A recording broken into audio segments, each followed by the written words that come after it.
ఈమె విడో. ఆమెను చూసే దృష్టికోణంలో, ముఖ్యంగా పురుషుల దృష్టికోణంలో ఆమె ఒక విలాస వస్తువుగా వాళ్ళకు కనిపిస్తుంటుంది.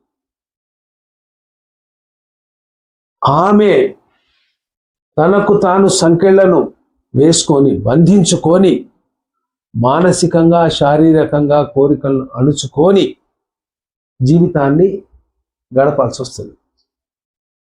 ఇదే సందర్భంలో ఎదుటి వ్యక్తి 18 సంవత్సరాలు నిండిన వ్యక్తి నుండి 80 ఏళ్ల ముసలోడు 90 ఏళ్ల ముసలోళ్ళ వరకు ఉన్న మగ పురుషులు ఆ స్త్రీని ఒక విలాస వస్తువుగా చూసే ఇది ఉన్నది.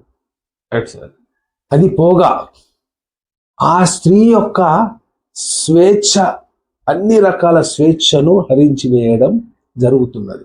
సామాజిక స్వేచ్ఛ లేదు, ఆర్థిక స్వేచ్ఛ లేదు, కుటుంబ పరంగా లేదు, ఉద్యోగ పరంగా లేదు, వ్యక్తిపరంగా లేదు, ఆలోచన పరంగా లేదు, శారీరక అవసరాల పరంగా కూడా ఆమెకు స్వేచ్ఛ లేదు. లాస్ట్ టైం అన్నట్టుగా నడుస్తున్న శవం లాగా తన జీవనం నడుస్తున్న శవం.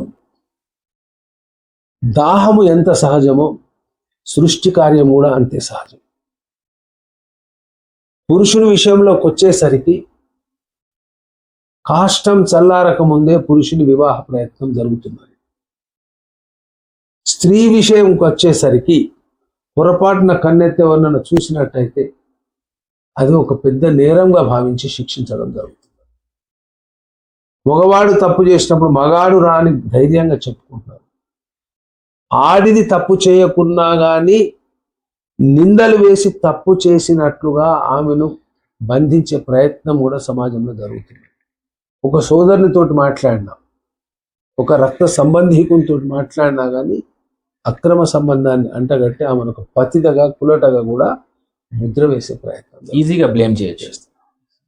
ఆమె మానసిక స్థితిని అర్థం చేసుకునే వ్యవస్థ ఈ ప్రపంచంలో లేదు.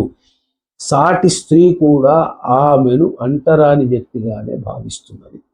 సాటి స్త్రీ.